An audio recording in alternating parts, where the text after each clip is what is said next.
All right, I'm all the way live. All righty. I guess the minute. Let me open this right quick. Take a squig.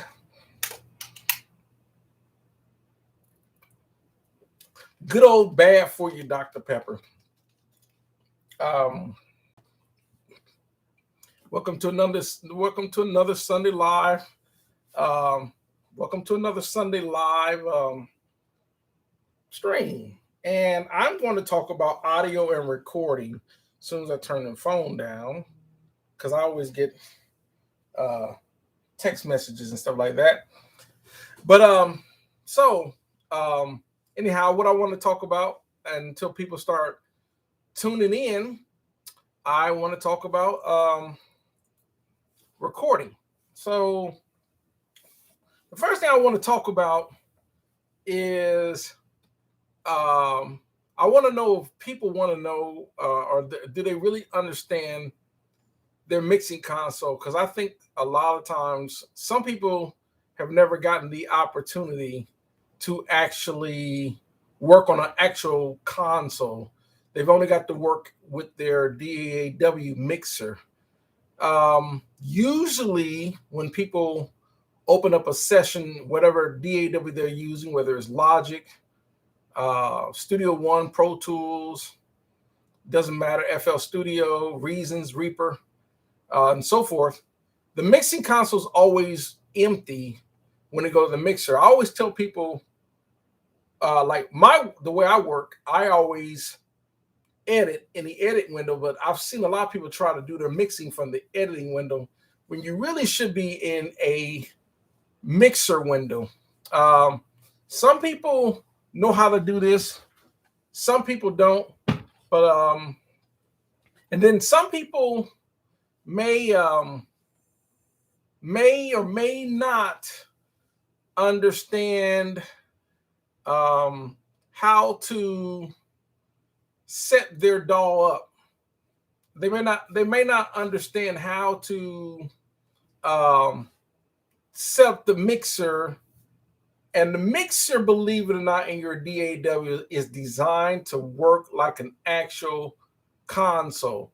Um, and it's basically supposed to design to work like an analog console. Even digital mixers are actually designed to work like an analog console. So if you understand what an analog console is doing, you'll understand your console in your you'll understand your mixing console in your DAW. And that way, the coding of the software in your DAW is designed to react just like an analog console, just like digital mixers actually designed to work they're designed to work just like a analog console.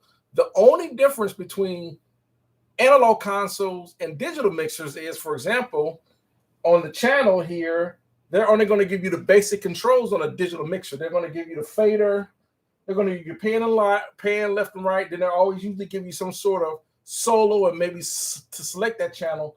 And then the EQ section and the dynamics such as gates, compressors, and all that stuff will be on a single controlling channel strip. And all you got to do is select whatever channel.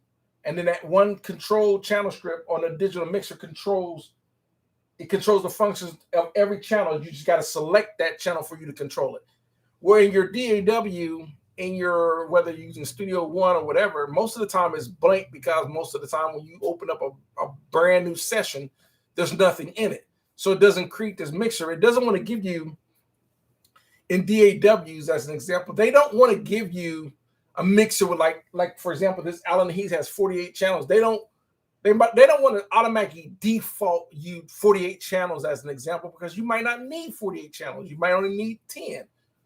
Or they don't want to default you like 24 channels as an example, because you might need 50. So that's the difference in it. But other than that, it's designed to do what an analog consoles do. And most mixers are going to give you a couple of things. They're going to give you the fader, pan left and right for the most part. And they're going to give you, of course, you can arm the track. Like you do get some controls like you would in your tracking window. your arm, your mute, your solo, and stuff like that. But everything else in your is going to have auxiliary sends and auxiliary, and of course, it's going to have sends, and of course, it's going to have some DAWs give you effects. And the biggest confusing tool is, let's go back to the old school way. The old school way used to sit there and they used to call it echoes. If you look at some of the, they would name functions on the console something like an echo, because the echo, they had what they call echo chambers. They had to create their own reverb units out of real rooms. So they would create chambers. And a chamber is nothing but a room that reflects, but it has really, really tall ceilings. Versus a hall, it bounces down a really long hall. It creates that effect. They would put, and how studios used to do this. How studios used to do this is what they would do is they would put a microphone and a speaker, and let's say they had a snare drum on channel 2. They would auxiliary send that sound out of an auxiliary to that speaker into that room. And when they would send it to that room, the speaker is bouncing that snare sound. So you get this cack, whatever, cack. And the speaker is making this, sound in the room. And then the microphone is coming back into the console on another channel. Like, for example, it might be this channel. And that's how they were getting that sound. And so reverb units, such as whether you get a plug-in reverb or you actually use a reverb like I got in these racks over here, they are basically they're basically emulations of those real rooms. So with the emulation of those two rooms, that's how they were getting that. But the difference is when you're in a real room, sometimes it's hard to reproduce that. They've gotten better, especially the plugins have gotten better. Even the digital processors like your reverb units have gotten better at emulating these rooms. That's why the biggest reverbs, but the only problem which makes having a real reverb unit and making having or a plugin versus having a real room is the real rooms you could not control what they call pre-delay. The delay effect on when you're putting a delay on a reverb. Let's say you insert a reverb on your drums. Pre-delay is about how fast you want the reverb to hear the reverb. So you gotta adjust your pre-delay. So sometimes you want to so for example, if the snare go plack, plack, plack, well, they can't control that with a room. So they would have to manually do it. They would actually have to manually do it. But the great thing about having plugins and real units is that you can now make all those controls with a real unit, or you can make a real control with the plugin. And so that's what I like about plugins. You got actually more control than actually sending a speaker into a room with a microphone. So now another thing I want to talk about is when you're looking at your channels on a real console. For example, the inserts on a real console has to be plugged in with cables. For us, we use, for a console like this, I got a patch bay. That's your inserts. The purpose of that is to affect that channel only. That's the whole point of the sends on your channels, to affect that channel only. Other than that, if you want to affect a group of channels, then what you normally would do is you would actually send an auxiliary out. And what you would like to do is send all whatever. Let's say you have kick, snare, hi-hat, toms, and you want to send all those to a particular reverb, and then that will at least it affects it so it sounds cohesive.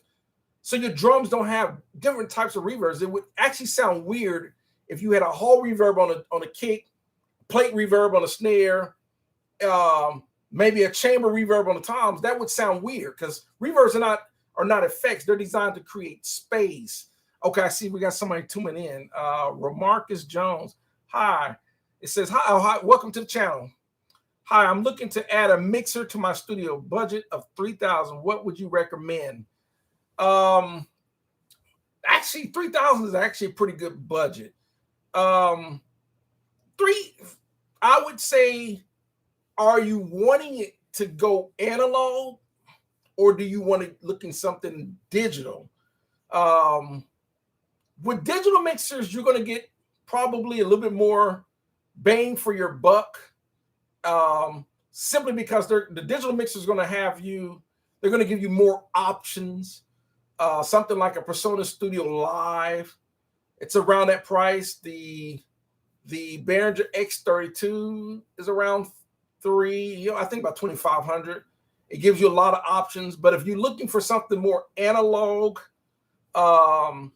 these Allen Heaths, as an example, I've seen them as low as $500, and then we're talking anywhere from 24 to 32 channels. I've seen them as much as $1,000. You just have, if you got some outboard gear, let's say you already got some preamps, some compressors, things like that. The only thing with these, what I like about analog consoles compared to digital or things like that, is at least with analog consoles, they never need firmware updates. You'll notice that with these digital mixers, sometime a company will make a digital mixer and they created a new one, so it becomes out of date and they don't even make firmware updates for it. For example, this Allen Heath has been around for 20 years. It never needs firmware updates. And you can find, like me, I actually was fortunate. I got this 48 channel analog console, and this is what they call semi-modular. So every channel has got its own circuit board on there. And analog creates this fatter, warmer sound, in my opinion. Some people may not agree, but I agree. I tried trying to do mixes, and I tried to do just the interface, plugins in the box stuff alone. I tried it. It doesn't work for me. The consoles add some and this is the reason why big studios still use consoles, because they know this. But I would recommend something like this Allen Heath. There is Soundcraft. They have the Soundcraft consoles, like the Sapphire. You can just go on Reverb, like reverb.com, and look at what's in your budget. $3,000 within your budget. I would look at some Soundcraft, the Allen Heath. There is, if you can get lucky and find like an AMEC for around that price, those are really good, because AMECs, if you know about Rupert Neve designed AMEC. When he left his own company of Neve, he went to Focusrite, and then he went and created AMECs. So if you can find AMECs, those are stellar sounding consoles. So $3,000, you got a lot to work with. But if you want, like I said, if you're looking for a digital around a $3,000 price, and then of course there's the Yamaha. The Yamaha, if you're looking for a digital mixer, the Yamaha makes the TF1. I think it's about 32 channels. And what's nice about those digital mixers is they have built-on, compressors, gates, reverbs, and a lot of times some of these newer mixers are integrating with your DAW, so now you can use it as a DAW controller. You just have to research and make sure it can do that. There's a lot of options out there. There is a lot, but one thing I can tell you is that one thing about digital, or even having a console altogether, my mixes and everything just sounds so much better as I'm running through the mixer to record and to run the mixer back. When I run everything, I'll run all the outputs out of my interface back through the console to be able to use the EQ, use auxiliaries, use the inserts to insert outboard gear, along with my plugins. And this is how I'm able to get bigger, warmer sounds. But I'm going to do a video on my signal workflow for recording later today after I get off this live stream. So that's what I would recommend. Something like the Allen Heath, maybe and what's nice about having an analog console, here's another great thing about having an analog console. Like, for example, this actually has some really nice sounding mic pre's. So let's say you want to have a console, you want to record a band, and you don't have enough outboard gear preamps. Well, the nice thing about your console is this has, for example, this is a 48 channel. It's got 48 mic pre's in it. Plus, they have phase. So if you got a couple of mics, if you're going to mic your drums, and you're going to have, for example, you might have some mics that are made approximately, let's say you might do a top snare and a bottom snare. You can actually reverse. All I got to do is come over here and hit phase reverse. And now they won't cancel each other out. So I don't have to worry about having phasing issue. Plus, I can also hit the phantom power. So some of the mics, if I'm not using a dynamic mic, if I'm using a condenser mic, like a 47 on a kick, I can hit the 48 volt and I can run through that. And I can also use the EQ on there to really dial in the sound of the drums. That's what's great about it. And I always tell people, you know, when it comes to Alan Nehe, it says, I love the sound of analog. Yeah, I'm just, if you think about whether it's studios that were using SSLs or Neves or APIs, look at the studios today that are still open. I'm talking about your top of the line studios. Every last of them still have a large format analog console in it. And if you listen to there's these records that still come out of these studios, they're amazing sounding. It doesn't have to be SSL. It could be Caddick, it could be Harrison, it could be even the Tascam. Excuse me, the Tascam M700. It was basically it sounded as good as an SSL, but it was way more affordable because SSLs were back in the day were $1 million plus. Now you can get a used SSL for about $35,000 as an example. But listen to why you still have Bob Clear Mountain, or why does Chrysler Algae and engineers like that still use the console? Why does Sylvia Massey still use her Neve? It's the sonic, it's the sound quality. He says, I believe that. Yes, it's true. And I noticed a huge difference. I used to be like everyone else, and I've been recording on DAW since '94, and I tried just the simplest way because it's easy to set up an interface with speakers, and you use your plugins, and it's easy to do that. But whenever I incorporated the console, it just makes a difference. It really does.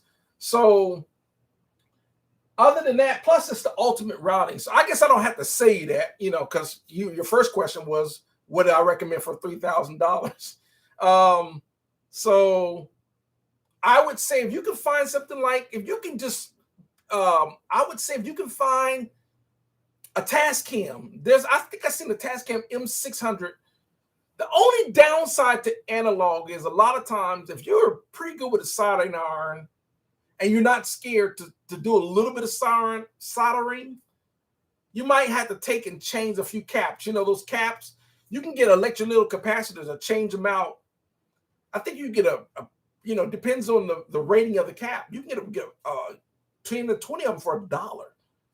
But that's usually the biggest fare in electronics is capacitors. Most of the time, if your electronics start failing, it's because the capacitors, they heat, they overheat, they leak. And capacitors do one thing: stabilize voltage and signal. So it says, I have a Blackline Audio Digi 03 interface. I'm not familiar with it. I'm pretty sure it probably sounds good. Most interfaces today sound really good. Most of these interfaces are using the same AD to DA converter chips. It's just that the way these interfaces, what makes them different is their processing power for the most part. So I would say that. But that's what I would definitely recommend. Something like if you can find an AMEC, a Tascam M600. I've seen one on Reverb for about $1,800. You're going to get that fat analog sound. And you're not going to break the bank. I've seen Alan Nehe's as cheap as $500. You just got to make sure that The bad thing about finding an analog used console is you got to make sure that people didn't abuse it. Like this one came out of a church. I only paid $400 for this, and it was in pretty much really good shape. All the channels work. So, all right, Mercedes Valdez, how you doing? Or how are you still liking the Altron preamp? I'm thinking of ordering one. You know that I don't know why. You know, because I love it. I love it. I'm going to order. I'm ordering another. I'm actually going to order 2 or 3 more. I really like that preamp. It's it's the transformers, the way it sounds when I run vocals through it.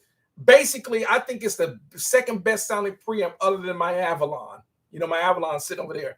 It's got pretty much that Neve sound, and that's what I'm looking for. You know, because I've heard how amazing the Warm Audios and the and of course Stem Audio and all these and Heritage Audio's making these preamps, and I said, well, I came across Altron. It's like Altron, because you know we you know how we look at, we see the price. Warm Audio $7.99, Heritage Audio $9.99, whatever. Altron $3.99.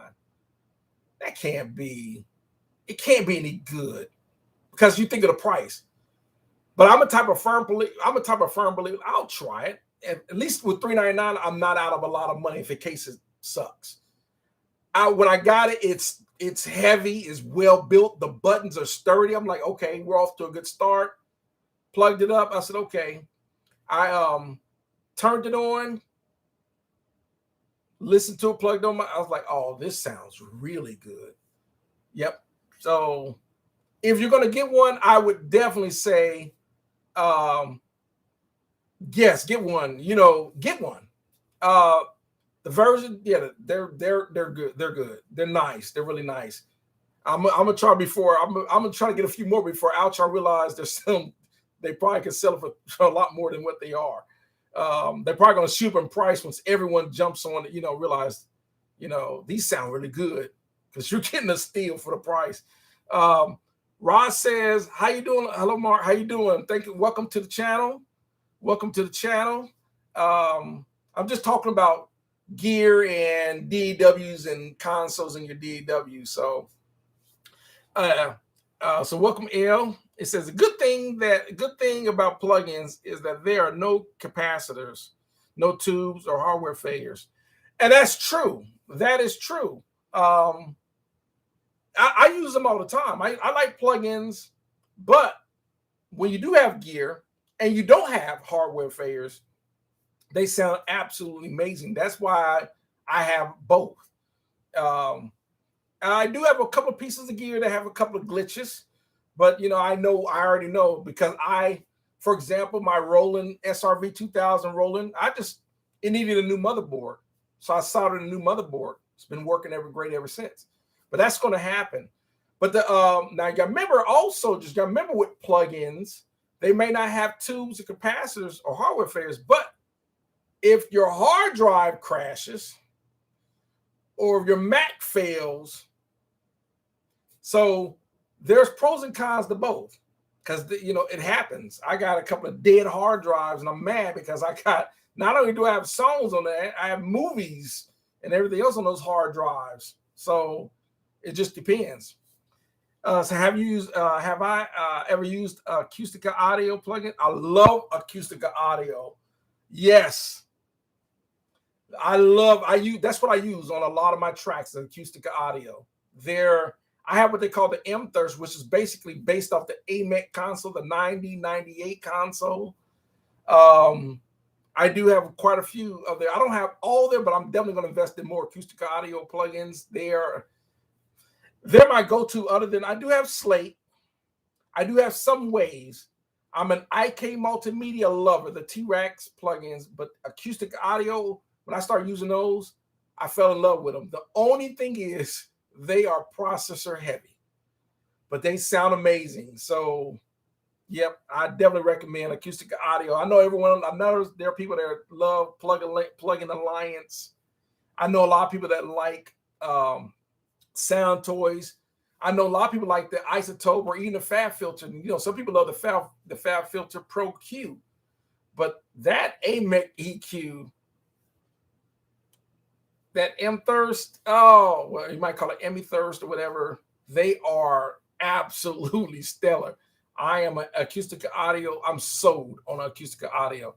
So it says, I have the N4 library, which allows you to use third-party plugins that are made in the same way as Acoustica. Yep. Yeah, and it's free, actually free. If you buy plugins, you can download when you go to your Acoustica audio. So, oh, it says Acoustica sells the N4 software, which allows you to use those third. Yep, I have the N4 already. I sure do. Yep, just like I have their Coffee Pun that came free. I have their series. I have their. They have one that emulated. I forget what I call it, but they have one that emulates all these different rooms. That was a free one I got from Acoustic Audio. I had to look on my library over here, but when I open up Studio One, I have to look at it. But yep, I got a lot of them. Said Rod asked me, "Do you record drums in your studio? If not, what visit do you use or recommend?" Now, Sienna, yeah, that's it. Sienna Rooms. Yes, I have that. I actually would use a lot of drum. My drums come from my keyboards or drum programs like the Slate, and I just program or I use presets, or they come off the boards, or I use drum machines, or I use pretty much that. I do have a real drum set, but I still got to get cymbals, and I do have a drum mic kit, and I'm actually going to try because my living room, I have pretty high, tall ceilings. So I'm going to try to see how it's going to sound. But for years, I've always used drums off my synthesizers or drum programs. I've never went to the studio to record real drums. Not for my projects. Now, I've been in the studios to record other projects for other people and mic'd up drums, but that was for their projects. But that was in no studios, but I haven't done that in years. But so that's what you were wondering. And if I was to visit, like for me, I'm in Tennessee, so Nashville is huge. It's probably the third largest recording studio capital of the United States, other than LA and New York. Nashville is like, there's, I don't know, probably 300 recording studios in Nashville. So unless you're in Atlanta, or if you're in a major city, if you want to record your drums, I would call one of those studios and price them and see. If you just don't trust doing it yourself, I would recommend and see how much would it cost to book a studio just to record drums there. And if you're adamant, especially the drum sounds are super, super crucial for like rock, country, maybe even jazz or whatever. But certain genres of music like EDM, hip hop, trap, dubstep, all those are drum samples. So they're going to come off of something like, I got my keyboard in the way. Most of the stuff is going to come off like the MPC, or they're going to come off of that, stuff like that. So that's, so it's genre specific. So, yep, it's all genre specific. So,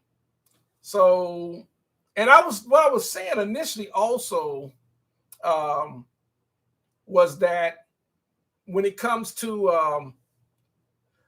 I was getting a few people that was asking me some questions about how would I set up my mix in my DAW. And like I said, I'm going to do a video of how I would do that. But here's a trick that I've learned, because I was doing this and I was wondering why, even though I would have a sound on a track, let's pretend it's my console behind here, and I have drums on a track. But all my returns for my reverb units are on stereo tracks on all those channels over there. So I started creating auxiliary tracks. Instead of a single auxiliary track, I would create two auxiliary tracks and I would pan left and right. And I noticed that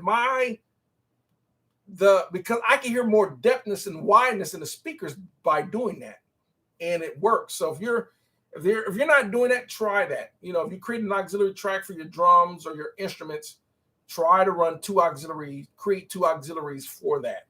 And then whatever reverb process you're going to do it, you'll be amazed when you pan the left and right, how much you can create this wider, more in-depth sound, because that's what's done on an actual console in a real studio. That's what they do.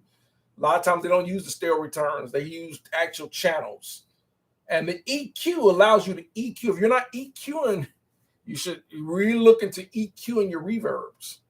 And it helps because, believe it or not, you don't want to make your mixes too muddy by having too much low end in your reverbs. Or you don't want to make your reverbs too piercing by having too much high. That's why they run it through channels so they can actually control the EQ as well. But so like I said, I'm glad everyone's tuning in. I'm trying to do this every Sunday so you can ask me questions that you don't get a chance to comment on when you're commenting something on the channel during the week. At least it gives you a chance to actually ask me some questions. So fire away. What else? Anybody any more questions? Well, anyhow, so I'm going to continue to rumble. Let me take another. My throat's getting dry. Let me take another squig of the Dr. Pepper. Not good for you, Dr. Pepper. You know, you gotta love that 22 teaspoons of sugar. Okay. So, now, what I was going back to DAWs. Here's what I learned. I used to make this mistake. I was making this mistake for a long time when I would record my tracks. In other words, what I would do is I would, like everyone else, we would make our tracks, right? We'll make drums, maybe kick on a track 1, snare on track 2, hi-hat on track 3, toms, whatever, bass on whatever, keys, guitars, horn, strings, and we would have all these tracks. 2 biggest mistakes that I was making was I was putting too many plugins on the channels of those and not actually using the channels just to help control. What's the best way I can say it? I was making this mistake of using reverbs on the tracks and not creating this actual auxiliary synth tracks. I was making that mistake. So when I switched over to making sure that I was sending auxiliary and creating auxiliary tracks separately, and I could blend my channel with my auxiliary, it helped my mix. And I started doing that in my DAW as well. And I noticed I learned DAWs are actually designed, your mixing console and your DAW is actually designed to work like an analog console. You just have to physically set it up that way. So that was one mistake that I was making. The second mistake I was making was not creating buses. And I was just, like I said before, and I noticed when I started using buses and start creating these mixes using my auxiliaries, and I would only insert mainly on the channels would be maybe an EQ or a compressor on channels. And then I would send all my reverbs and delays on separate auxiliary sends. And then I would have all these grouped into buses, instruments into a bus, vocals into a bus, drums into a bus, and it just improved my mixing. I'm not talking about on the actual console, I'm talking about even in the DAW mixing window in the DAW.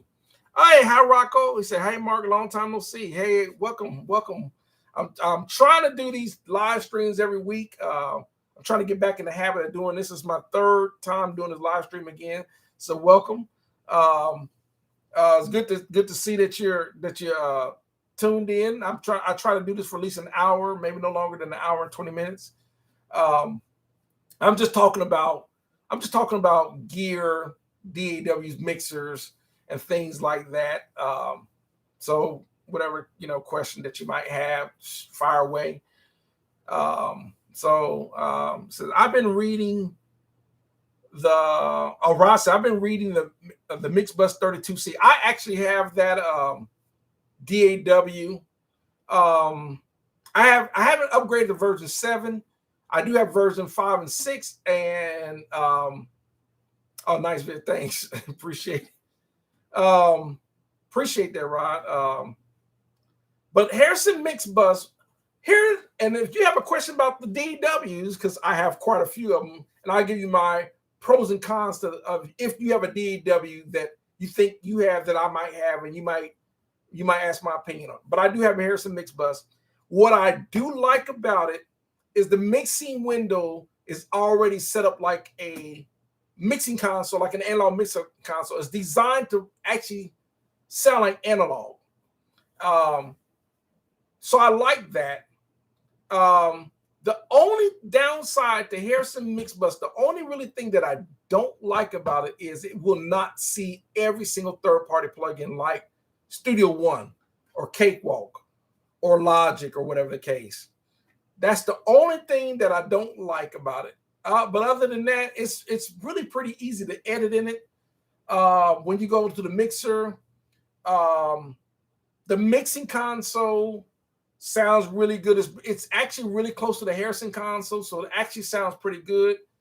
I made an endorsement video about it, but I think it got 6,000 views or whatever. But it's not that I was actually looking for a free gift. And I'll switch to, like, when I did an endorsement video, Antelope, on my channel, Antelope actually sent me a few free plugins for endorsing their product, right? So when I was endorsing the Harrison, and I sent them, let them know, hey, this is a really great product, they didn't even respond to say, man, thanks for endorsing the video. So I took the endorsement video down.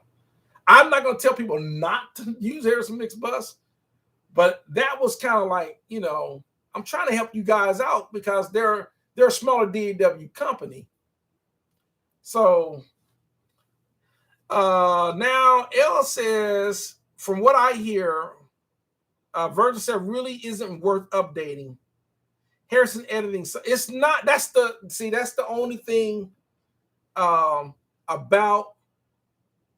So they're really, the one thing about Harrison is what they're trying to sell is they're trying to think that everyone that's going to use, if you get Harrison Mix Bus, wants to record a live band, and you're going to multi-track, and they're trying to make it sound like you're going to multi-track and then just use the console to do all your editing. They're not as intuitive like Studio One, where where you can actually, you have a lot more tools. Like, Studio One, you got loops and everything else, and you recognize third-party, almost all the third-party plugins recognize the Studio One as an example.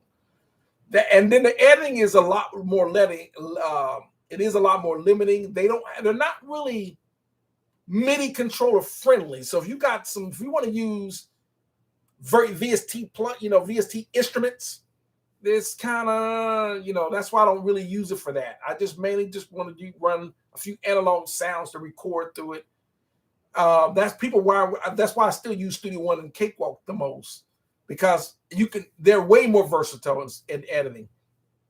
So, and then of course Elle says, Harrison 32 plugin is actually clean, and Harrison got exposed. The plugin has no saturation. I actually found your channel because of Harrison. I almost stopped using it. You inspired me to keep. And yeah, you probably did see that endorsement video, because what I liked about it was out of all of it, I just like the mixing window of the software overall, because it's actually, out of all mixing consoles, it looks like an actual mixing console. And I like that because I'm used to working on mixing consoles. So I like my DAW mixing consoles to look like real mixing consoles. But when it comes to creativity, and I want to use, like, instead of just using external sources to record into it, I might want to use, like, I like to combine my Arturia with Analog Lab 5 or some Synth Anthology 3 or those type of programs. And Harrison just really isn't, so. And then Harrison says that he had, L says that he has Harrison, and Mixcraft has best built-in plugins out of the box to you. Okay. I don't really use the Harrison Mix Bus plugins for in the box plugins. They probably do. I always use third-party plugins because I like Acoustica Audio. I like IQ Multimedia's plugins. I'm just going to use those. I like the Slate. And that's the one thing about Harrison. It doesn't recognize my Slate, like Cakewalk and Studio One and my other DAW, my Cubase. I got Cubase and all those other ones.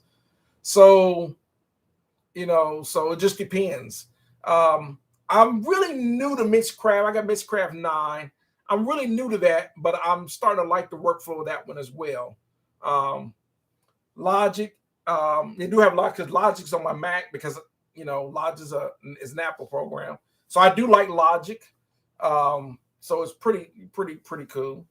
Ron says mixing window in Mix 32 is great, but a little dark to my eyes. You can actually change that in the preference. You're supposed to be able to change the light a little bit, but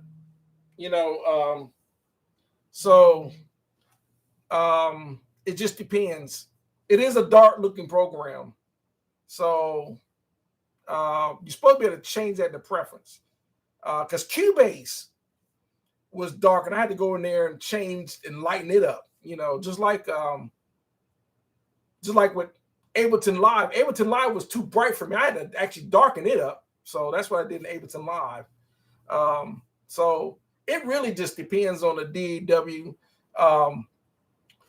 But Harrison Mix Bus overall, it's you just got to really work around it to make it work, but it works pretty good. I've never, like I said, never used their plugins, but their editing is a little bit limited compared to like Studio One.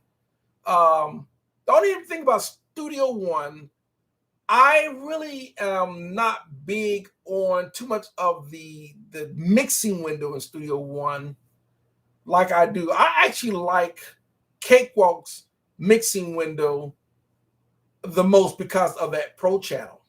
The Pro channel, you hit Pro channel and you get all the modules. You get your parametric EQ, you get your compressor, you got your tube saturator, your tape emulator, and you can add more modules in there. That's what I love about that Pro channel.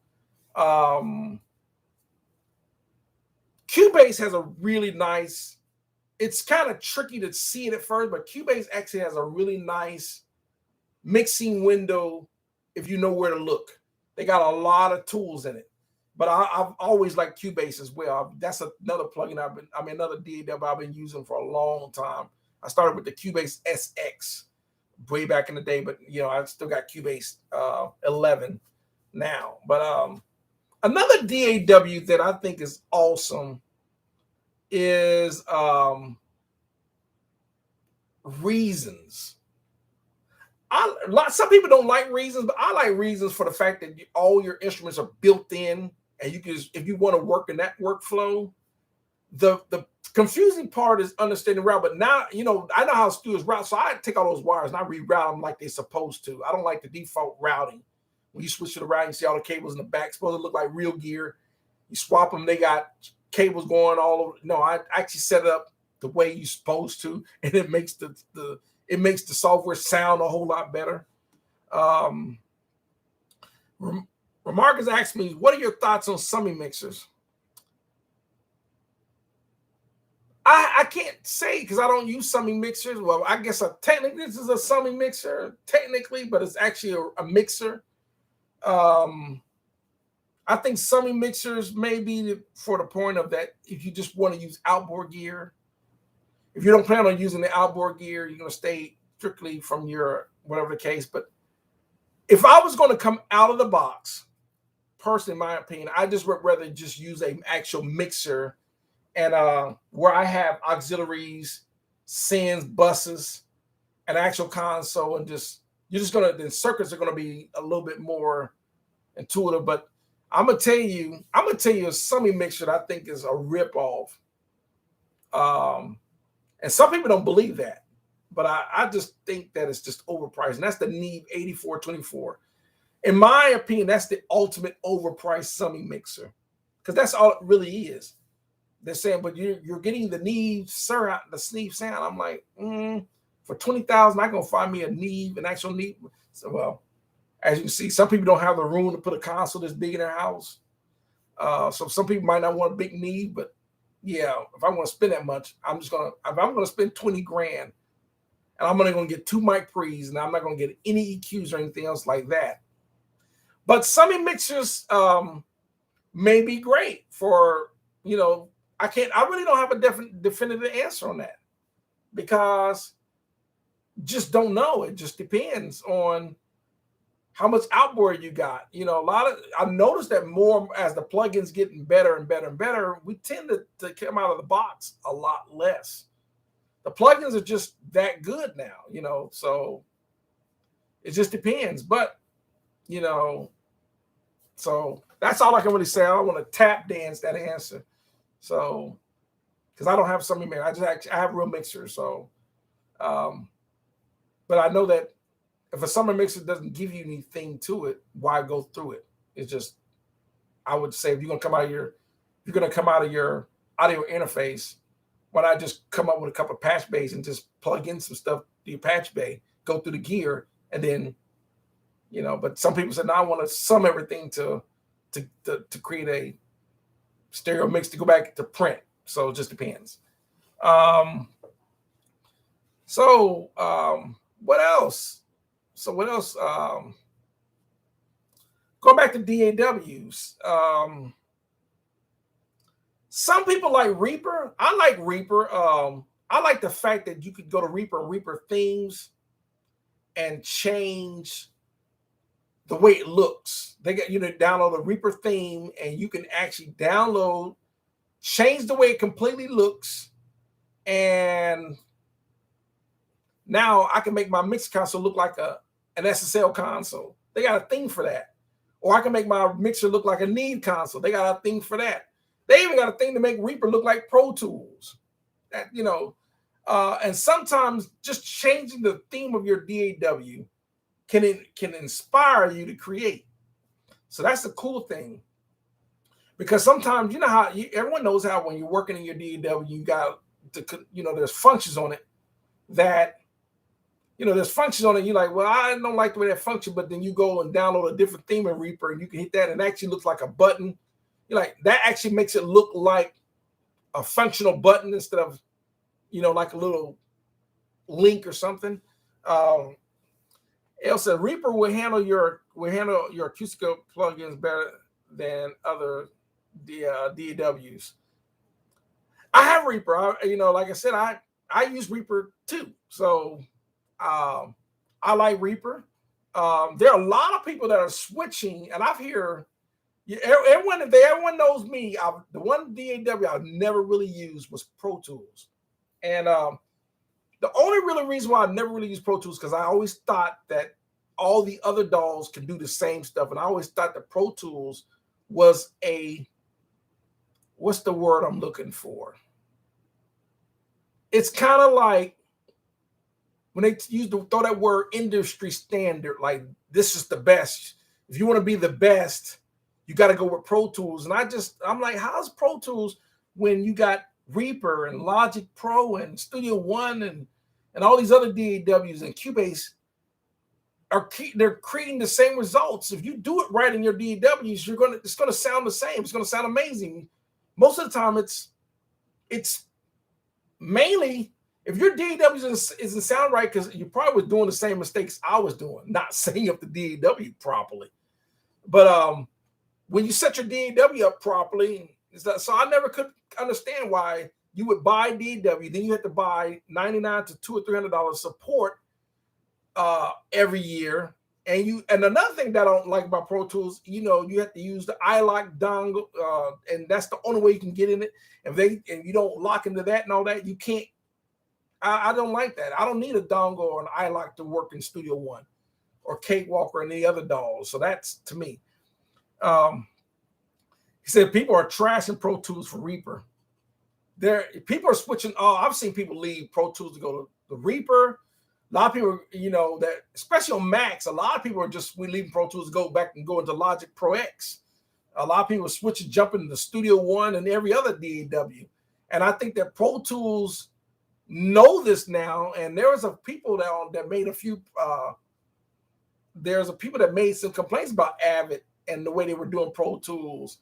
I mean, really, there was that top of the line Pro Tools was like what, $2,000, and then you're gonna spend. They got a Pro Tools interface, and there's a lot of stuff that people were buying with Pro Tools, and I think how Pro Tools really were able to do it was every major recording studio bought Pro Tools, and they made that the industry standard for people that will go to audio engineering school. They all learn on Pro Tools. So I think that a lot of people get into Pro Tools now, and then I think what's happening is they realize it's so costly, and you find out there's a lot of people like us that are doing amazing sounding recordings using Reaper, Logic Pro, Cubase, Studio One, FL Studio, Reasons. It just goes on and on and on. So I just never could understand why you would pay so much to whatever the case may be. And what I like about Reaper and Cakewalk, an example, the updates are free. Every time you seem like every other day when I'm logging into Reaper, they got an update. It's like, okay, and they're fixing this, or same thing with Cakewalk. Cakewalk, free updates. You're not getting that with, whatever the case may be. You're not getting that with Pro Tools. You're just not. You got to pay for that subscription, and you get into Pro Tools. And I think there's a guy. I'm not a really fan of his channel, but sometimes people can have a channel. You may not be a fan of how they do their channels, but they do have some logic, common sense. And they were like, why I can spend $60 on Reaper and do amazing stuff in Reaper. Why am I spending thousands of dollars on Pro Tools? I just I don't get that. Says, do we really need a subscription-based DAW? Like I said, think about it, get you. That's kind of like, if you think about it like this. You buy a car, right? And then they say, well, you can drive this car. You bought the car. Let's say you pay cash for the car. But they said, okay, the car will only run for a year. Right? Then if you don't run for a year, because the car has to connect. Let's say your car like the GM with the you have the what's that when you hit the button to connect to the I forget what you call it. You connect that, and they can but they can also turn your car on. They can unlock your doors and all that, the control. Well, let's say they can lock your because Pro Tools can lock your DAW by locking your iLok, because Pro Tools have to connect to an iLok. And if you don't pay your subscription, they can lock the iLok, which will lock you out of the Pro Tools because you didn't pay your subscription. So,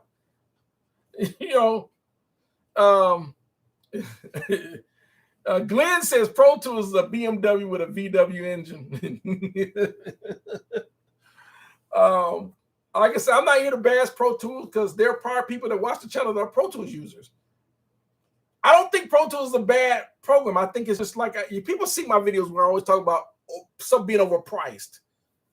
I love, to me, it's like, and people think I bash SSL. I don't bash SSL.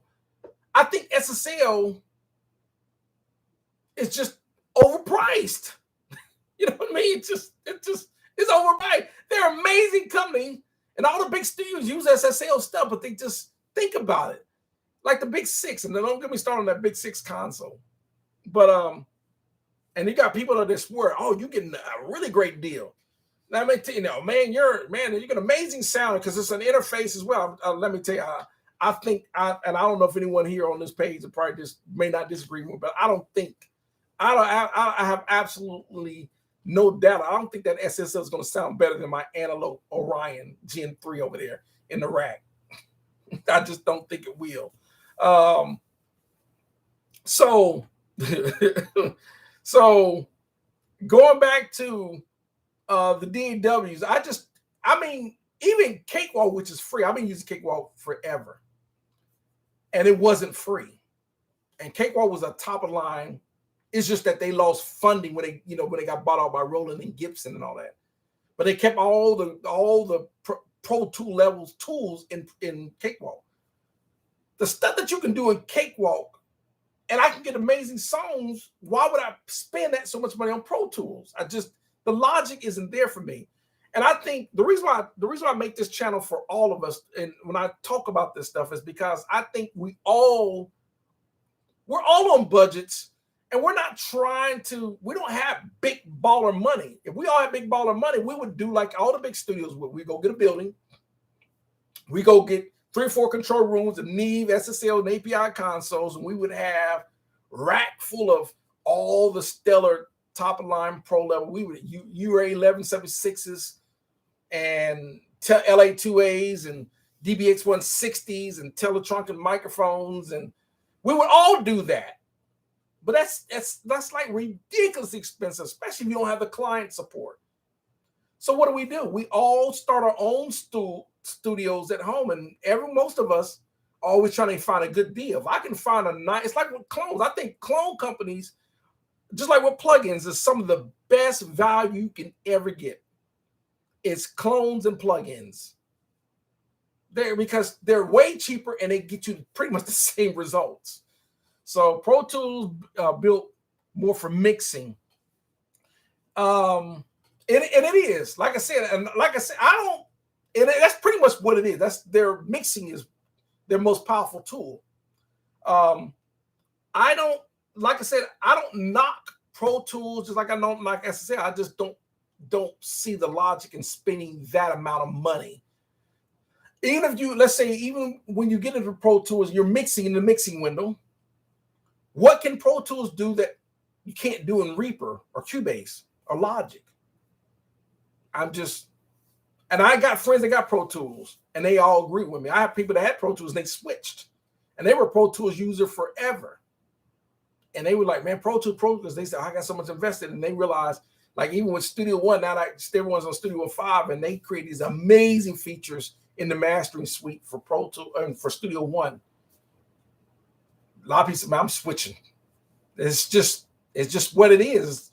And I honestly think if Pro Tools, I look at Pro Tools like any other company. When you start seeing you're losing customers and they don't start switching to see what the other DAWs are doing to draw these customers, including like FL Studio. If they don't see what these other ones, why are so many people gravitating toward Ableton Live? What is about Ableton Live that people like so much, right? It must be something about the features and the stuff that you can do in like Ableton Live. That's why people are jumping to it. It's just what it is. So Pro Tools, and I think Pro Tools like, well, we don't have to really worry about the home studio. We still got the commercial studio market. Well, the commercial studio, the more and more people realize it's super affordable to do this at home. Why am I going to, you think about this. I can sit here. I might not be in a creative mood at all today, or I might be in a super creative mood. I can either go downstairs and jump on that studio set downstairs, or I come up here and I might want to start recording. I don't have to book it. I just come in and turn the gear on and go. I don't have to leave my house. I might leave out of my front living room, come up here, turn the gear on, and I'm ready to go. Everyone thinks that's the best value, but commercially, well, what about all, well, we're gonna cater to all the big clients. Okay. Unfortunately, all your big clients are gonna do what like Eddie Van Halen did. Eddie Van Halen started with Sunset Sound in the early 80s. They didn't realize, why am I spending $5,000-$6,000 a day with Sunset Sound? That's why he created Studio 5050, whatever, I forget what it was, his address. That's why he created the studio, because he realized, why am I spending all that money when I can create my own? He had millions of dollars to do it, and a lot of artists have done that.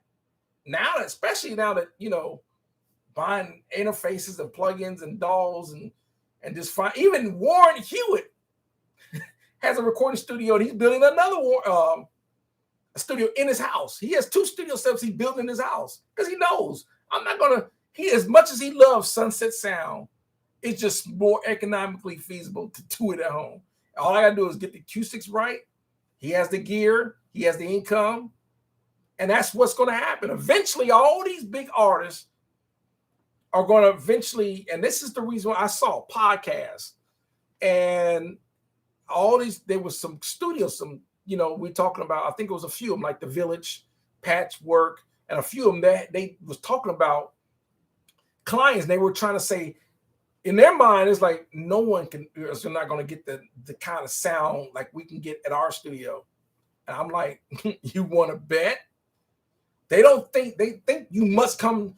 We could tell you're doing this at home. No, you can't. Not especially if someone's doing EDM, which is mainly nothing but samples in various T instruments. No, you can't. The only way you could tell someone did it at home is because they didn't know what they're doing. But if someone know what they're doing, and because the house, I got some tall ceilings in parts of my house, I use those acoustics to my advantage. And I don't know if people saw I was being sarcastic when I made my video about I was making a what you won't do for love cover, but I was being funny talking about and I was talking about the featuring cheap Behringer gear, because I know for a fact I was being sarcastic. And then people that watch the video probably realize that, man, that actually sounds pretty good. I know, because I know what I'm doing as far as recording, and I use the advantages of the acoustics in my house to take that. So yeah, there it is. So I think that DAWs, the biggest things that if you learn how to set up your DAW properly, you know how to edit, and you do all the tools and you have your DAW, your mixing window set up properly, you're going to get amazing results. If you get the front end right, which is the recording, and most of the time you're just trying to get, the noise floor. You're trying to reduce as much noise as possible. You get a good, nice, solid signal. You learn some basic stuff. You don't necessarily have to stress gain staging as having more, actually more about having a really clean signal with some headroom. You can really dial it in. Other than that, but some people may not have the acoustics in their house to do that. Some people are doing this in their bedroom in an apartment, or in a basement or an attic or whatever the case. But I've seen guys or ladies create, and they have a drum set in the bedroom, and they record the drum. Everything's all in one room, and they get it going, and it sounds amazing. And then it just depends on. Most of the time, it's just knowledge. Most of the time, you can get great solid recordings based on knowledge more than anything else. So that's gonna be. That's all I can really say on that. I really do appreciate y'all tuning in. L and Rod and let me look back up, Glenn and Rocco and Remarcus. I don't know if some people they might have left because this is going on. It is about over an hour, and I'm just, like I said, I'm just talking about DAWs and plugins and stuff like that. So other than that, anybody got any other questions before I end the live stream for the day? I'm trying to do this every week to talk about different stuff or what questions you might ask. I don't have answers for everything. So if I don't have an answer, I'm going to try not to tap dance too much, because someone's like, the Summit Mixers really wasn't trying to tap dance too much. But like I said, I do use mixers, but I like running through the mixer because I want to be able to insert gear, such as a compressor or something like that. Use the EQ, reroute to an auxiliary to some outboard gear, create a bus. That's the reason why I like to use an actual mixer over just the Summit Mixer. Rod says, I am here, man. All right. See you still here. Appreciate you. But like I said, when it gets into pro, that's the only DAW, not saying Pro Tools, because I do have Pro Tools first. It's the free one. And I do like the layout of it. Like it's a nice looking DAW. I just don't think the price. I just don't agree with the price. That's all. Glenn says Universal Audio will go down. Also, you know what I think what's happening with Universal Audio, and I think they make amazing interfaces. And everyone was talking about the UAD plugins, especially because the DSP processing.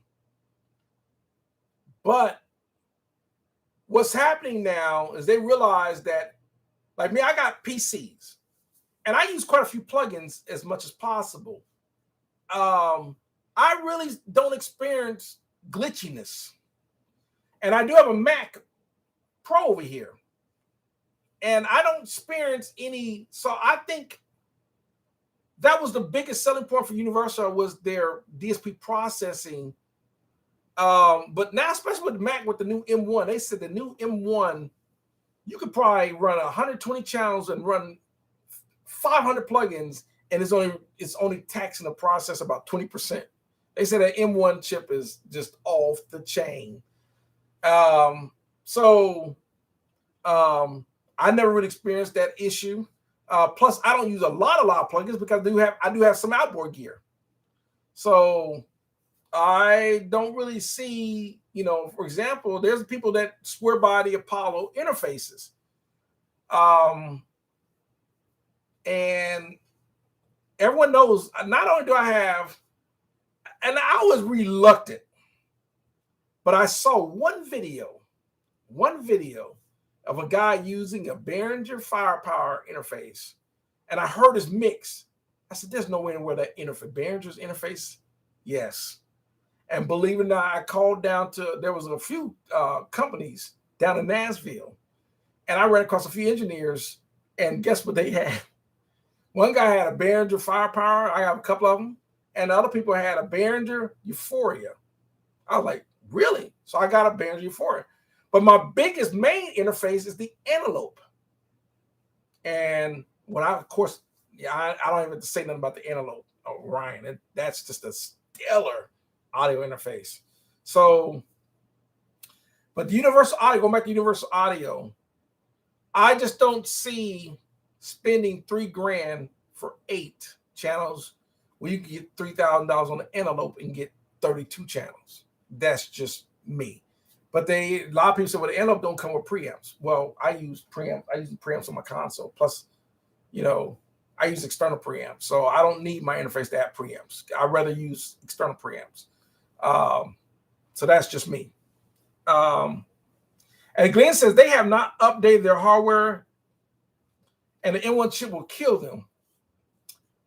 Like I said, he said, that's right. And like I said, it's kind of like, here's the problem with some of the Waves plugins, because I do have some Waves plugins. It's like the Shep 73 Waves plugin.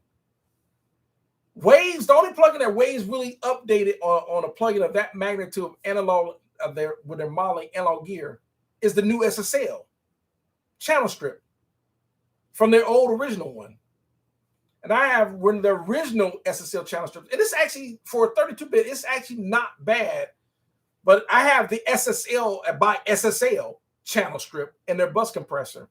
And it's kind of like, I'm just going to use the SSL. I'm not going to buy the Waves. But Waves really, a lot of their stuff they hadn't updated either. But I haven't really been buying Waves lately because acoustic audio is killing them.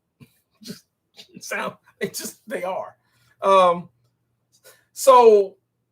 Once again, because the only reason you needed that extra DSP processing in the first place is because your computer, you start taxing down all your channels with plugins, compressors, then you tax down your buses with a bus compressor. Then you have your master bus and you got Pultec and maybe bus compressor on your master. Watch how, look at your CPU starts to, because that's why I'm a big adamant about using real gear as well, because you got to remember, your computer doesn't have tubes or nothing like that in it. It's all software emulation and it's coded to use a lot of RAM resources. and you start using all the resources, because the computer, whether it's a Mac or PC, it's still got to run a video card. It's still got to run the sound card. It's still got to run the other programs like the operating system. And that uses resources. So now you're trying to use all these, especially when using processing over audio. And video is even worse, because videos files are bigger than audio files for video. That's the reason why a lot of people like to use Mac for video auditing, because Macs usually tend to have the ability to have a lot more RAM and more CPU power than PCs. Even though PCs tend to be a little bit better for gaming, but for video, like, if you're going to use, I don't know, let me, I'll forget some of my, like Final Cut Pro. I got Final Cut Pro in here. If you're going to use Final Cut Pro for video editing, and so forth, that's the reason why the Mac. So it just depends. But I think that now that Macs are becoming more powerful, and now they're even making some serious gaming PCs that can handle a lot of plug-in process if you're a PC user. So I would recommend, if a lot of times we tend to use laptops, but laptops tend to be a little bit limiting, especially on the PC side. They tend to be a lot more limiting for processing, because they're trying to cram all that in that little small case versus a tower. Excuse me. But in a tower PC or a gaming one where you're running, I don't know, 8-core processing and tons of RAM, and that's what's going to really make you shine. A gaming PC. It's like when I had to switch my router. So I got like one of those gaming routers. So my internet is like my internet was like bam after I switched to that gaming router, compared to just using that. I was using a little small Belkin, and it was like, sometimes be like chop, because it just couldn't. The upload and download time was just too slow. So processing power is key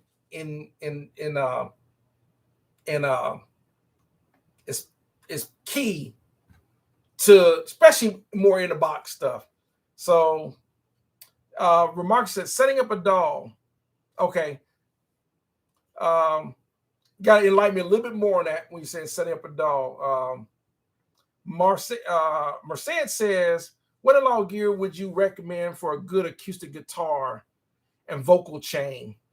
I'm building my home studio and only need 2 channels at a time. I have an SSL2 plus interface. Okay. Acoustic guitar and a vocal chain.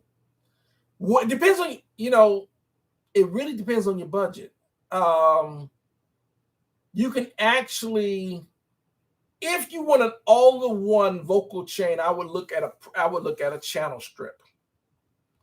For example, the Persona Studio channel, because it has a built-in EQ and compressor, and it's a preamp.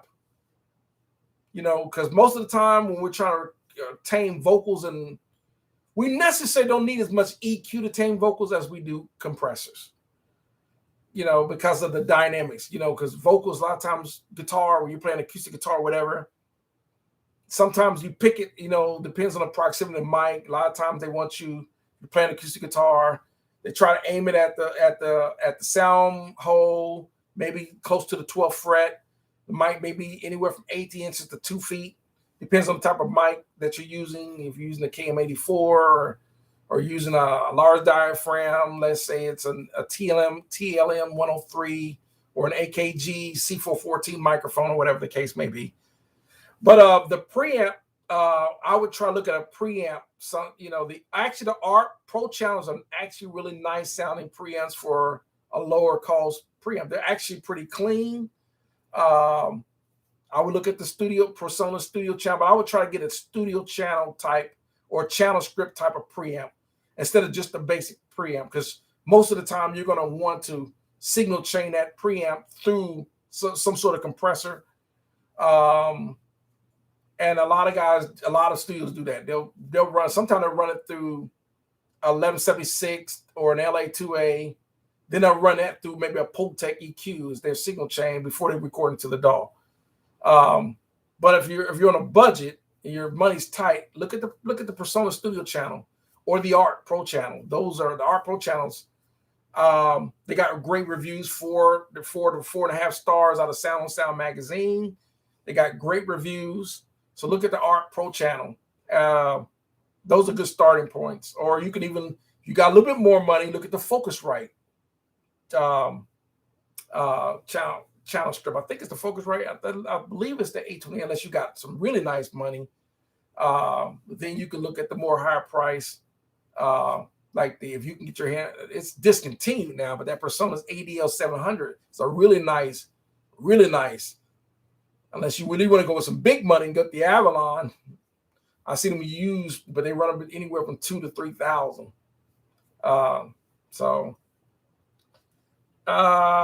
Let me see.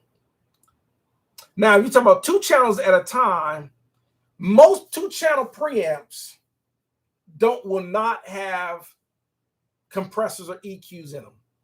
Most of the time, a 2-channel preamp, we're just going to be a preamp. Like the Art, it got 5 out of 5 stars on Sound on Sound, which is the Art Pro MPA 2. I have 2 of them.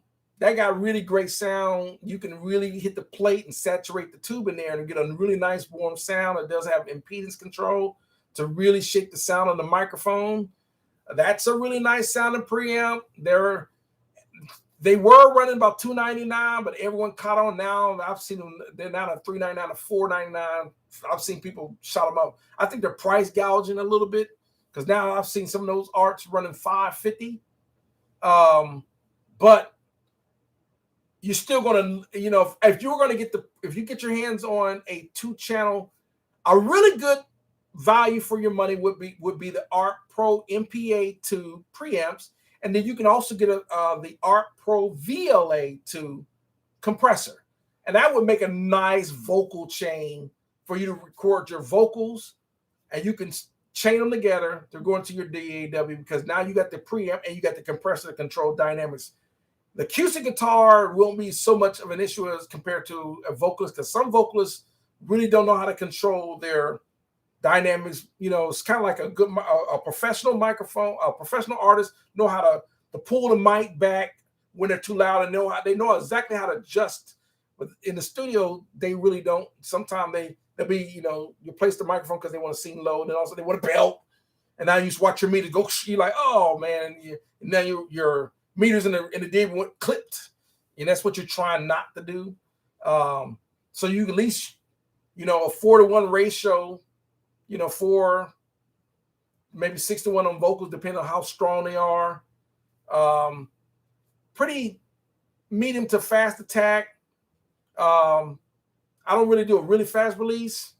And a rate, your makeup gain, you just got to watch your levels to make sure that you're not going to give you some headroom in the DAW on your makeup gain coming out of that compressor. The threshold, you just gotta, -20, -30, just depends on how strong they are. Guitar, I would try, a lot of times we'll record the guitar in the room, but if you got a nice tall ceiling for the acoustic guitar, just to get some of the ambience of the room, that would probably help. On the acoustic guitar, that would definitely probably help with the ambience of the room. Because the microphone, a lot of times when we have the microphone, especially in cardio settings, you think it's picking up it's picking up just the mic, the instrument, but it's also picking up the ambience of the room, and that's part of the sound that studios. This is why if you ever watch studio tours and you see all these producers and mixing when they go in there and they always, man, this is a great sounding room. They're listening to the ambience of the room. The reflections of the room is going to affect the recording. So this is the reason why they do it. And that's going to even affect even if you're recording his guitar. So I hope that answers your question. If you want a really nice sounding preamp that's affordable, and a really nice sounding compressor that's affordable, if you don't get the Art Pro channel, try looking at the Art Pro MPA 2 and the Art Pro VLA 2. The Art Pro VLA 2s are in a lot of top-end studios. There are a lot of studios. that have them. Even Studio 1979 out of Nashville, they have some Art Pro VLAs in their racks. There's a lot of studios, pro level studios, that are using the Art. The Arts they're amazing sounding compressors, and they're affordable. I have 2 of them sitting in the rack over here. They're really great sounding compressors. So I hope that helps you out. Or like I said, you get that. You can always buy the U8 Volt. It comes with, you don't have a lot of control, but it does come with the 1176 compressor function in it.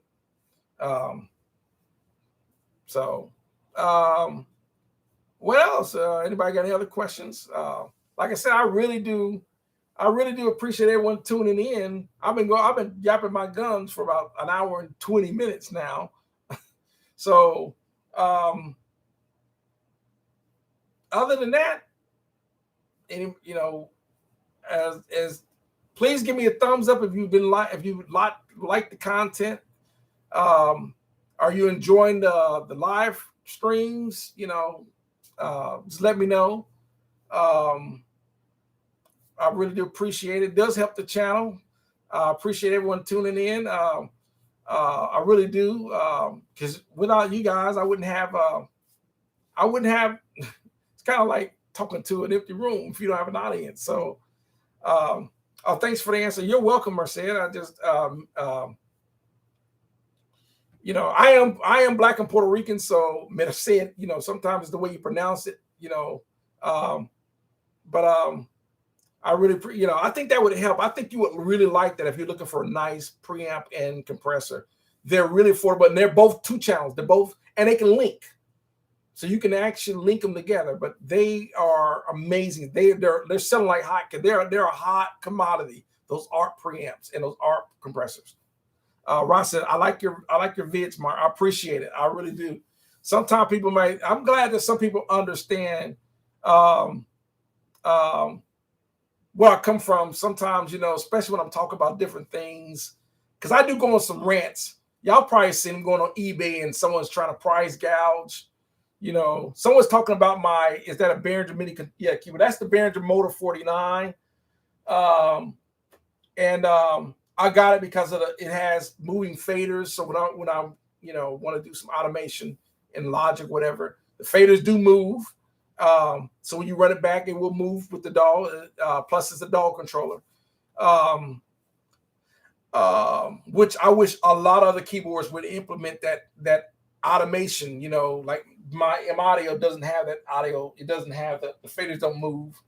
That's a nice thing that Behringer did.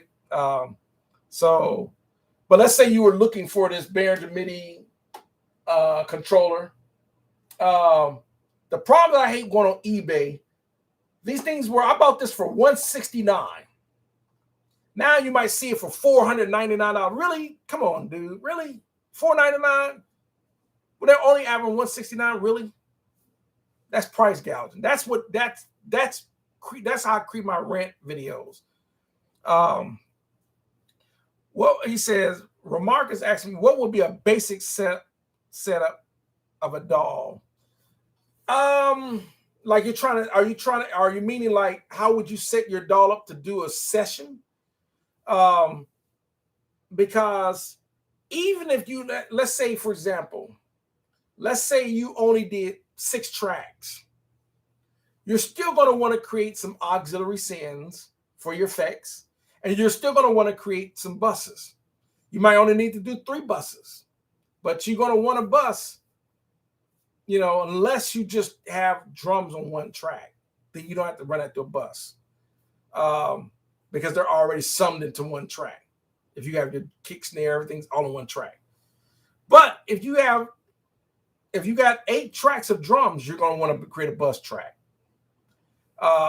If you got 6, 7 background vocals, you're going to want to create a vocal bus.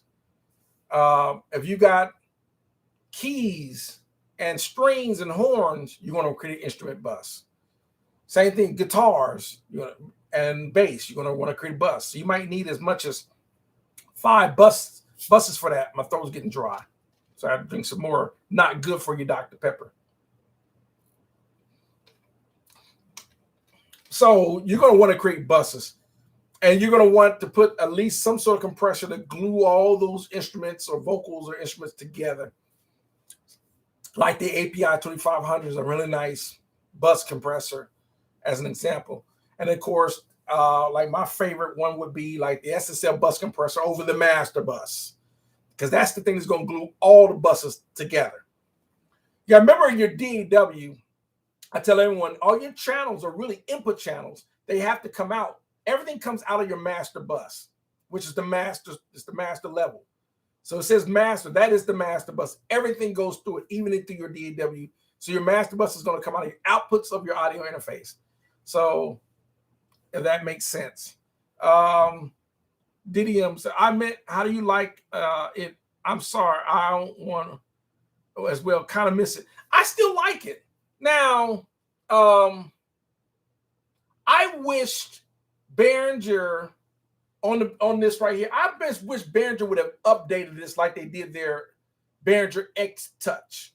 Their Behringer X Touch DAW controller is off the chain. It's I'm actually going to replace my fader port with the Behringer X Touch, because it's just what it can do. It's just way more intuitive than the Persona's fader port, and the fader port is an excellent. But that Behringer X Touch, that's the only downside about this that I don't like about it, is that I wish they would have updated. It's a little dated when it first. I think this came out in 2016. I wish they have updated it to be more current, just like their X. If they come out with another MIDI controller with the X Touch features in it, hands down, and I have two Arturias, the Arturia Keylab, the Essential and the Mark II, and those are amazing controllers. But for this, the only one with full automation, yeah, that's just can't, So, he said, he wants to know, what is a good horn section VST? I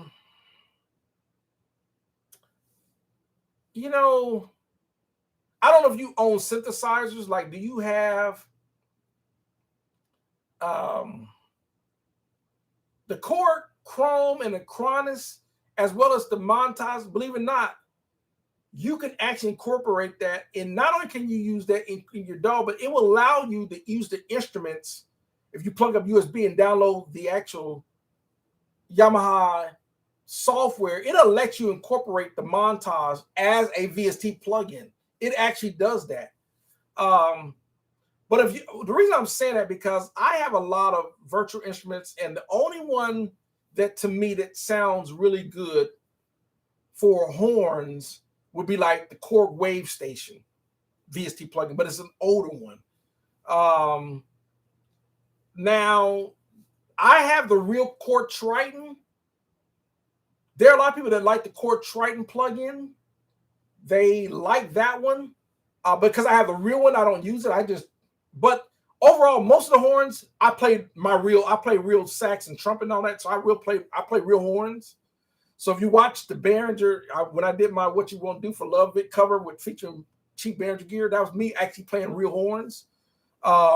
That's just me, because I want the horn to sound as much as authentic as possible. But I think if you want the best sounding horns, I haven't found a plugin. Most of the plugins sound good for like all the synth sounds, if I'm trying to get some sort of deep sounding synth, sine wave, sawtooth type of, they'll sound great for that. But authentic sounding horns, I think the synthesizers tend to have a little bit better sound. So I use those coming off that, just like I use the strings off the keyboards, like my motif, or even acoustic guitar sounds. I use those. They sound a little bit more authentic off the synthesizer. So I hope that helped answer your question on that. I would definitely. I hope that answered your question. Excuse me. So, I'm trying to go back to the basic setup. So that's what I would do for your DAW, for your setup. I would definitely if you're going to, most of the time, you're going to use more than 6 tracks. You're probably going to have 10, 12, 15 tracks. So definitely set up some auxiliaries and put your effects on those and make sure you create some bus tracks. Michael says, do you think it's still worth it being a rapper today, and rappers are being killed like flies every day? Your thoughts? It's always rap is another art form. The problem that I think okay, so yeah, you did. Okay.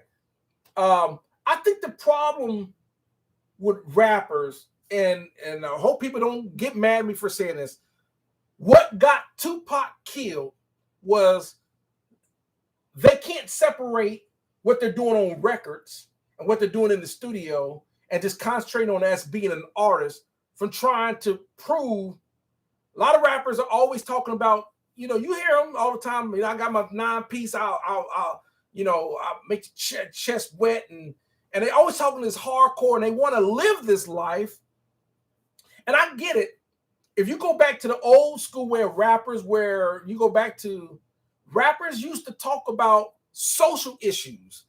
Grandmaster Flash, sometimes it's like a jungle out here. Sometimes make me feel like I'm going under, talking about the hard life, or, even NWA. And they was going around talking about, F the police, y'all know what I'm talking about, and or whatever. Everyone remember NWA. I hope you remember NWA's first album. But, at least Dr. Dre and Ice Cube and MC Ella and all them, and MC Ran and all, they weren't really trying to be out in the street like that, But Tupac got into a fight with a real gang member. His name was Anderson. Got into a fight, like he's Anderson's when you get a fight with, gang member, they don't care who you are after that. You're playing a dangerous game, and I think that's what's happening. These rappers, once you become a rapper, and then some rappers, they see them, they flaunt, because people think artists are richer than what they are, and then these artists, they may think they're flaunting all this money, but they're really flaunting their advance money. You can't go to certain clubs anymore if you're famous. You can't. This is the reason why artists have to be isolated. You can't hang out. You can't go around. I'm gonna go. You being here, you are this famous rapper, but I'm gonna go into the middle of the hood. I'm gonna go in the middle of East LA, and I'm gonna go to a car wash and wash my car, and someone recognize you. You just can't do it. So I think that's, if artists will realize I'm an artist and try to stay away from those, and you got to separate yourself and quit trying to hang with the crowd. Those crowd, the wrong people get you killed. And this is why some rappers are still alive today and the other ones aren't, because they trying to still go back to, it ain't nothing wrong with forgetting where you come from. Like me, I'm from Ohio, but I don't go around hanging out in the projects. I don't go around, Dayton. We got DeSoto Bass. I'm not hanging out in the Bass. I'm just not, So, James says Spitfire strings are good. I actually have the basic plugin for that, but I never downloaded the sounds. I need to check it out more for that plugin. So, just what it is. DD Dum says the Triton has nice horns and strings. Native Instruments, hands down, for the best brass sounds to date. Their libraries are yo deep. Like I said, I don't have Native Instruments. I do have Anthology. I do have Analog Lab 5, and other. But like I said, most of my horns come from my synths, because I got a lot of synths, or I play real horns. That's just me. But I'm sure they probably are stellar sounding, because the horns on a lot of those, like Native Analog Lab 5, are amazing. So Madison says now they got Synbrass, which means cinnamon brass. Synbrass, yeah, it's pretty hard to beat Native Instruments for that. And like I said, I've never had Native Instruments or Contact. So I'm gonna have to take your word for that. I really am. It says, Matt says, you play horns, then you're set. Yeah, I do. I play, and like I said, for me, I was always a horn player because I started playing horns. I was a trumpet player, but I learned keyboards along the way. But I also played sax, so I played trumpet, and I also played trombone. Um, but I also played tuba in marching band. That's why I went to college on a year on a band scholarship playing the tuba. So I play brass instruments, but I taught myself to learn how to play flute and clarinet as well. And because I do, the only reed instrument I really got was the sax. So I play a little bit of the reed. I'm not really oboe or French horn, but and plus I was in a band, so that's why I'm adamant about playing horns for the most part. So I try to use my real horns because they sound the most, I think, because it's a real horn. So those are most that I use the most on trumpet. I had a trombone before, but it, got dent in shipping because everyone knows I was in the Army. It got dent in shipping. I just never replaced it. So I was mainly playing trumpet, sax. Now we use a trombone patch. It just didn't really sound like a real trombone because trombone, what part of it is when you're sliding between the notes. It's hard to do that on the keyboard to get those sliding between the notes. So I'm getting another trombone, but that's how I'm going to get. That's why I'm going to be do like Earth, Wind, and Fire horn section stuff. Remark is saying, "Thank you, great information. I check out your channel all the time. I appreciate it. I really do. Like I said, a lot of times when people watch my channel, some people just give me the thumbs up, but I can't see if you're there unless you comment. But if you're there, if you watch the channel, you just give me a thumbs up. I appreciate that too for tuning in. I really do. So I really do. And then James says, try Broadway big band horns. I'm going to remember that. Like I said, y'all said the native instruments, and I might look into native instruments. I got so many plugins and VST instruments. It's just, I'm overwhelmed. And what I have works. So, but I will watch some channels on Broadway, big band horns. I'll remember that, the native and a big band. But the great thing before I end the video, because it is going on out, it's almost 2 hours now. The great thing about what we have today with plugins, gear, and what we can do today is just amazing. Because we have so many tools and choices between plugins, VSTs, DAWs, software, gear, preamps, microphones, cheap ones, expensive ones. The only downside is trying to get in a career with this is the most challenging because the market is so overflooded. The old system, you had to see the artists because that's the only way you could see artists was the old system. So you had to see them. And because you had to see them, that was the record label's brilliant way of getting artists marketed because they only had radio and TV, radio, TV, and of course, video and all that. So, and the only way people could hear them is to watch them on TV or for the music TV or radio. Or you had to go to the record stores and see, and they would have brand new artists, release date this date. And they would, of course, the posters and all that, the release dates, and you would see who the new artists coming out with new music. And you get a chance to, put on the headphones and listen to them. And, I like this. I'm going to buy this. And that's the only way you get the artists was you had to buy their music to get it. The internet is the biggest game changer for everything. We can do everything through the internet now. So it's amazing. But like I said, the competition is millions of people can do it now. That's the only downside. Millions of people can do it. So it's hard to get seen. So let's see. Michael says native instruments complete. Start. Like I said, I have so many other deals, but I'm looking into the native. If they got some good deals on a native and Contact and Complete, if they have some good deals on those VST, I got terabyte hard drives. Some people believe you can never. Some people there's too many plugins. And when you get a great value on a plugin, I don't care if it's free. There's no such thing as too much when you can get it for free, or a good deal. It gives you more options. Some people say, well, too many options kills your ability to mix and create. I don't know. Sometimes you can, I might want to go to a Contact or Native Instrument and try and say, oh, I like that. I can do something with that and jump on the start. Let me open up Studio One or something and start a session using that name. You just never know. Glenn says, I'm trying to write in the early 70s styles of horns. And, one of the things for writing those type of things is the progressions were a lot more intuitive.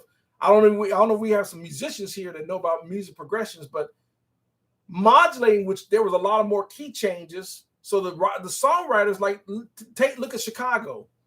Go back and listen to Hard Habit to Break. Listen to some of the changes in Earth, Wind, Fire. Like people like David Foster would write all these amazing chord changes, and the horns would have to adapt. And that's what made the stuff a lot more interesting, because you had to do that. So I would, you had to be, because we didn't have the technology we have with electronics and software, you had to be a stellar horn player.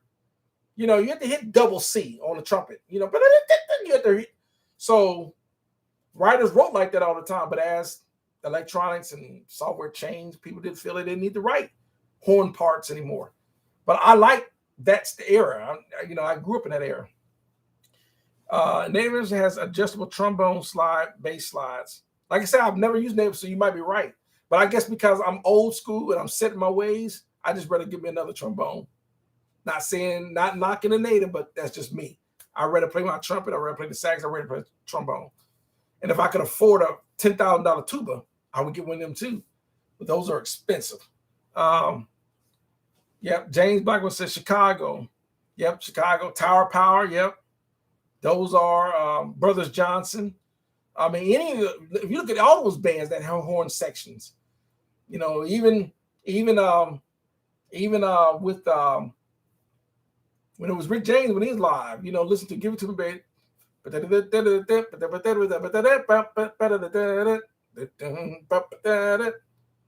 So it just depends. Michael says, too many plugins equal analysis paralysis. It can be, if you like I said, it just depends. I don't know, on this computer that I'm talking to you guys on, it's 1,000 plugins, but I'm not going to turn down. If it's free, I'm not turning it down. If I get 500 sounds for $25, I'm not going to turn it down. Just call me I still suffer from gear acquisition syndrome. I do. So that's just me. I do. So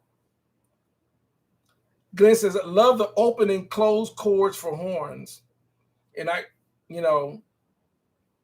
there is a band that they redid a version of that with a Uptown Funk that Bruno Mars did. There's another band that, of course, they changed some of the arrangement to it. But the horns, I mean, for me, everyone probably know that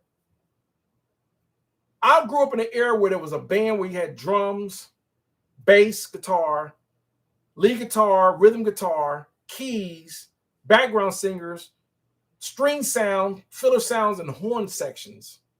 So I grew up in the Earth, Wind, Fire days. So that's not necessarily necessary for today's market, but it's just something about that. To me, it really is. So I really do need to wrap it up. It's going on 1 hour and 45 minutes, and that's a long time for a YouTube stream, because this is going to post to YouTube. I really do have to go because it is 6 something. And I really do appreciate everyone tuning in.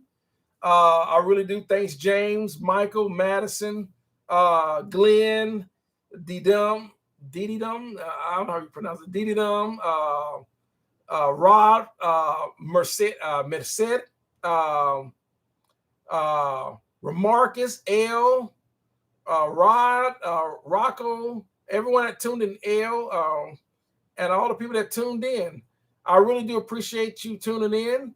And I'm going to, like I said, I'm going to do this every week. I'm going to try to do a live stream every week around Sundays to get a chance to interact with everyone, because I think this is the best way to interact with people instead of always just me responding to your comments on the videos. Gives me a chance. You can ask me a question, I can answer in real time.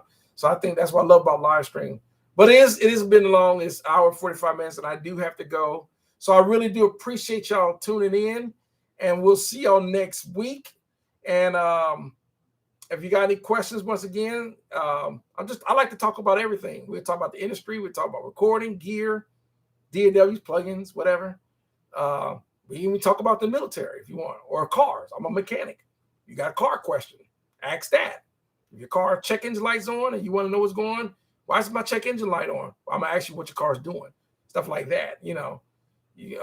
But I can try to answer, but a lot of times it's hard to answer a car troubleshooting problem without actually physically seeing the car. But I'll try to do my best. So that's going to do it. I really do appreciate everyone tuning in, and we're going to see you next week. And that's going to do it. Thanks everyone for tuning in. We'll see you next week.